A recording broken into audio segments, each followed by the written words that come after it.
Bienvenidos a la librería Victoria Christian Gift and More, ubicados en el pueblo de Humacao, Puerto Rico.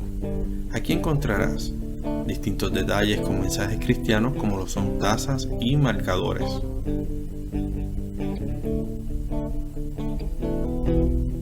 También encontrarás los libros de tus autores favoritos, Biblias de referencia y estudio y un rico café.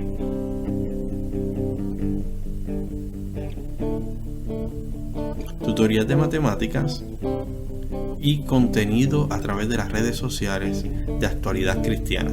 Te esperamos y recuerda, comparte, comenta y bendice. Estás en Victoria.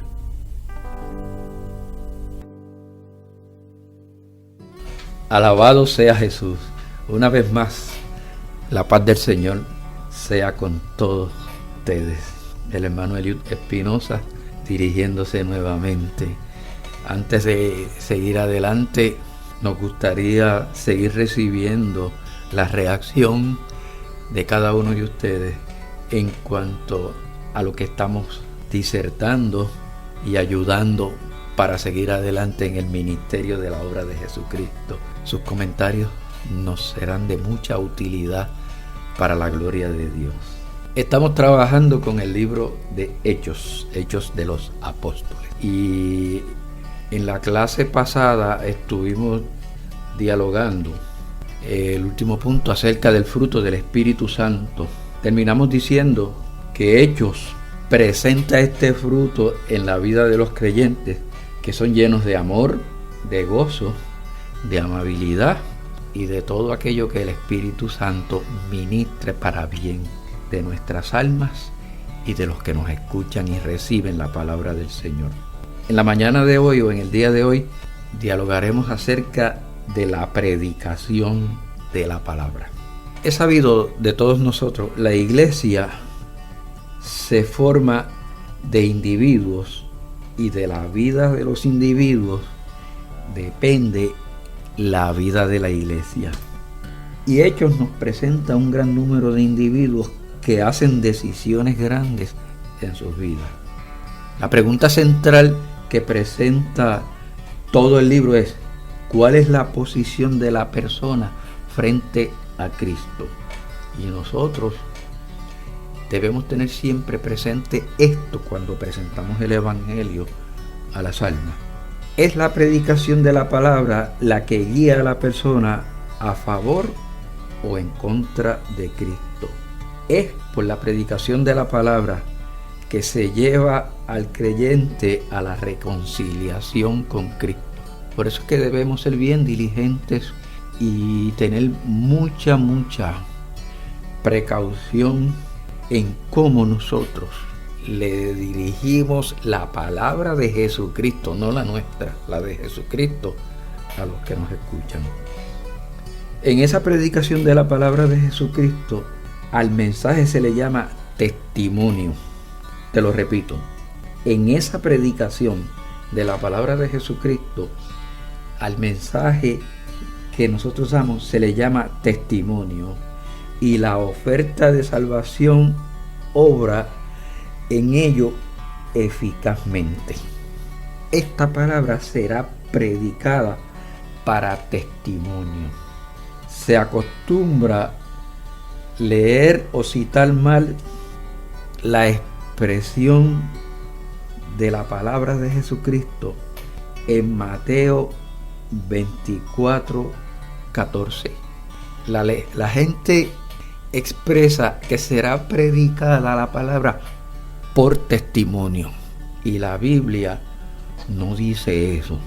Vamos a escucharlo. Quiero leer directamente las palabras de Cristo. Mateo 24:14 expresa: y será predicado este evangelio del reino en todo el mundo para testimonio a todas las naciones, y entonces vendrá el fin. Claramente la palabra expresa para testimonio. Ese testimonio es afirmación de la palabra de Dios. para testimonio de lo que Cristo dijo es cierto y que se va a cumplir. Es el testimonio de Jesucristo para testimonio a las naciones. El testimonio personal ayuda como afirmación, pero no es la esencia. No debemos confundir ni sustituir una cosa por la otra.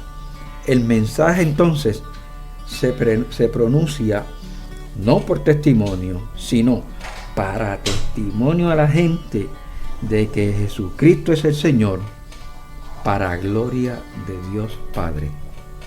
Entonces esa tarea encierra predicación, oferta, invitación o desafío y decisión.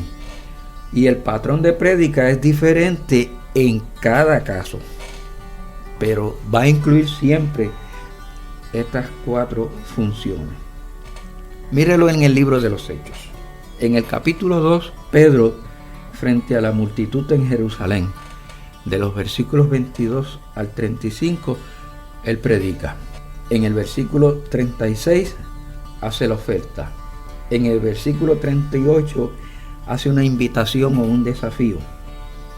Y en el versículo 41 va a encontrar la decisión. Obsérvelo en el capítulo 8, libro de los Hechos. Felipe y el etíope.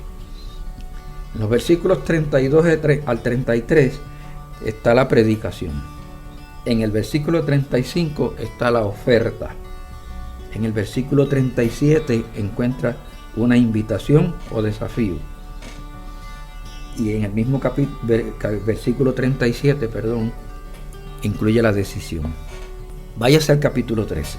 Pablo en Antioquía. En los versículos 26 al 32 encuentra la predicación. En el versículo 38 hay una oferta. En el versículo 39 está el desafío. En el versículo 45 al 48 está la decisión. Un ejemplo más. Búsquelo en el capítulo 26. Pablo frente a Agripa. De los versículos 22 al 23 encuentra usted la predicación. En el versículo 27 al 29 hay una oferta. Y ahí la invitación está junto con la oferta.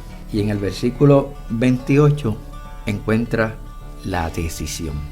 No es el mismo patrón siempre, o no son las mismas circunstancias, pero el esquema que les he presentado lo debe incluir en todo momento. ¿Qué es la predicación entonces? Es la demostración objetiva del mensaje, o sea, la presentación clara de los hechos y conceptos reales de lo que se habla.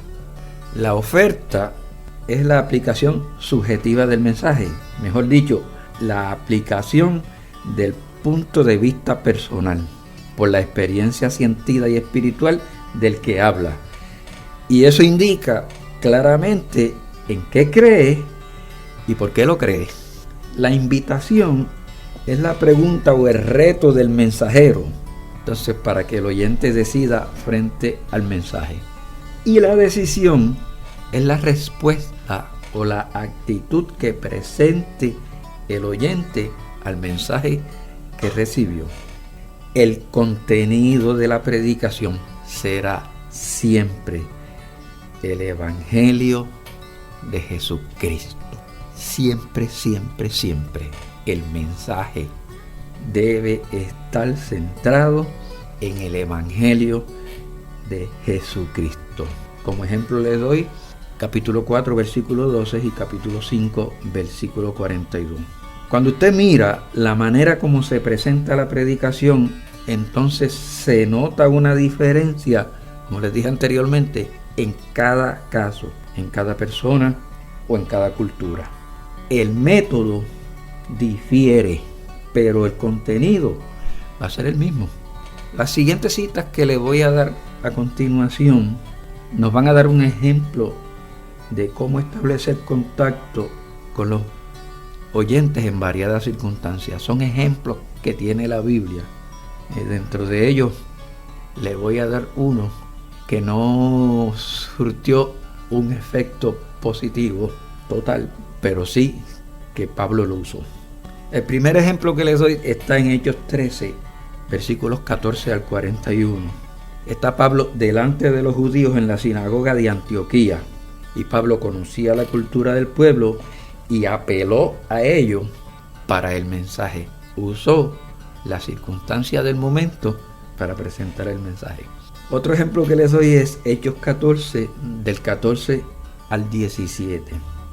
Pablo delante de los paganos en Listra. Y este es el ejemplo que les digo, que yo entiendo que utilizó un acercamiento que yo lo llamaría incorrecto, pero fue el acercamiento que él usó. Se adelantó un poco a la persuasión espiritual y se lanzó a la multitud. Es una buena intención, pero para mí era un método equivocado. Me recordó leer esto, mi adolescencia, en la iglesia que yo militaba. Por cuestión de ética me voy a reservar el lugar, pero sí yo lo vi. Cuando unos ciclistas motorizados irrumpieron dentro del templo en persecución agresiva de una persona. Esa persona que ellos perseguían se bajó de su carro, la iglesia estaba bien cerquitita a la carretera, y entró corriendo a la iglesia, y era un club de motociclistas, y todos se bajaron y siguieron cogiendo detrás de él para meterse dentro de la iglesia y sacarlo, porque le iban a dar, como decimos en Puerto Rico, una salsa. Los hermanos de la iglesia entablaron una defensa a los puños. Y es que le quiero traer este ejemplo para que lo vean. Luego de terminada esa refriega, pues yo lo vi en aquel tiempo cuando las iglesias tenían una mayor cercanía en lo que es la dirección espiritual y se escuchaba mucho la voz de Dios. El Señor habló y le ordenó al pastor que disciplinara a los boxeadores, como yo les llamo. Le señaló además al pastor que aunque llevaran el pleito a la corte, no lo iban a ganar. Y eso sucedió. Llevaron el pleito a la corte y no lo ganaron. Y Dios le dijo que no aprobaba que tomaran la defensa personal como lo hicieron, pues impidieron una manifestación divina que hubiera sido notoria al mundo entero. El Señor le dijo, yo hubiese hecho algo aquí que hubiese sido notorio para todo el mundo. A veces la buena intención nos priva de ver el propósito de Dios en unas cosas. Tenemos que estar bien claros también en eso al dar la predicación. Otro ejemplo que les doy es Hechos 17, versículos 22 al 31. Pablo en Atenas utilizó la exposición de los altares de la comunidad para aplicar el mensaje. El entorno nos ayuda mucho para nosotros canalizar la expresión que tenemos. Otro ejemplo, Hechos 24, del 24 al 25, Pablo ante Félix. Pablo respetuosamente le hace ver al juez terrenal cómo se presenta la justicia divina y el balance que esa justicia tiene. Como último ejemplo les doy Hechos 26, versículo 2 al 29. Pablo ante Agripa. Y Pablo acude al conocimiento que tenía Agripa sobre las leyes y las costumbres de los judíos, para entonces a base de eso exponer su mensaje. Mientras le sea posible, debe usted como mensajero tratar de tener conocimiento de la circunstancia social o física de los oyentes. Tenga eso siempre presente cuando vaya a dar el mensaje. Acuérdese que yo les dije al principio que Hechos es un libro de comienzo. Capítulo 13. También en la predicación puede diferir el orden de la predicación y la invitación. Capítulo 16, versículos 31 al 32. Al carcelero de Filipo se le pidió creer primero y después le hablaron la palabra. Esto es muy claro, que toda predicación debe tener un propósito determinado. Eso está bien claro en la Biblia. Toda predicación debe tener un propósito determinado, una meta por la cual llegar de un sitio a otro. Observe el capítulo 3, versículo 26 y el capítulo 9, versículo 35. La meta es que cada uno se convierta de su maldad.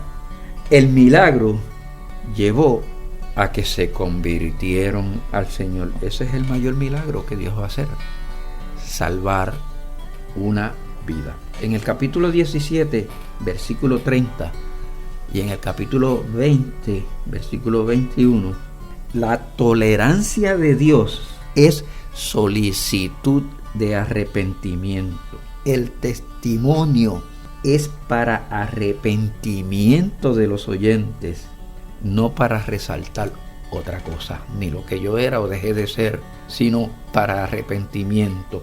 Si utilizo mi personal, es para resaltar la obra que Dios hizo. El arrepentimiento y la conversión son la preparación del camino para volverse a Cristo por medio de la fe. Así es que veamos también la fe. La mano de Jesucristo es la mano de Dios que se nos extiende desde arriba, desde el cielo, simbolizada entonces por la palabra. La mano del hombre se extiende desde abajo, desde la tierra, por la fe. Vea el capítulo 13, versículo 38 al 39 y capítulo 15, versículo 11. Todo es simplemente creer. Es solamente la redención cumplida en la cruz la que nos puede salvar. Solamente por la fe podemos apropiarnos de esa redención. La redención no nos viene nunca por medio de quehaceres, y en ningún lugar de Hechos se menciona tal requisito.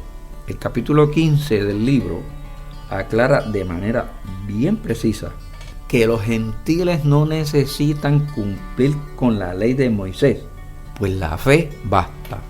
Cotégelo en el versículo 11. La decisión personal a favor de Cristo es el alcance de la salvación, y la conversión es un nacer de nuevo. La conversión y el nuevo nacimiento son una experiencia clara, una experiencia consciente, una experiencia única, una experiencia completa. Este salirse del poder de Satanás y volverse a Dios puede ser de repente un proceso gradual, no necesariamente instantáneo. Cuando esté terminado, se realiza entonces el nuevo nacimiento. ¿Cómo experimentar volverse a Dios? Cotégelo. Versículo 2, 41 y 47, 3, 26, 8, 12 y 13, 9, 35, 11, 21 y un sinnúmero más en Hechos lo va a encontrar. Creer, tener fe, lleva al nuevo nacimiento. En nuestra función debemos siempre honrar a Dios, capítulo 26, 18, como también el Salmo 98, 8 dice: dad la honra debida a su nombre. El método no importa siempre y cuando crucifiquemos el ego y honremos a Dios. La honra a Dios es ineludible. Si con otros mecanismos tenemos éxito, entonces no hay por qué servir a Dios. Observe bien las tres situaciones diferentes que siguen como modelo en las conversiones del etíope. En el capítulo 8, de la familia oficial, funcionario público. En la conversión de Saulo, capítulo 9, semita erudito. Y en el capítulo 10, Cornelio, soldado gentil. Felipe predica, Jesucristo predica, Pedro predica. Surge fe en Jesús, surge fe en Jesús y surge fe en Jesús en los tres casos. Felipe da la palabra de Isaías 53, palabra yo soy Jesús, al que tú persigues en la conversión de Pablo, y palabra testigo visual de Cristo, Pedro y Cornelio. En los tres hay bautismo. En el caso del etíope, siguió feliz su camino. En el caso de Pablo, predicó a Cristo. Y en el caso de Cornelio, alabó al Señor. Dios les bendiga mucho. Añoramos sus respuestas, sus reacciones, y ya en la próxima clase entraremos en la conclusión del libro. La paz del Señor sea con todos.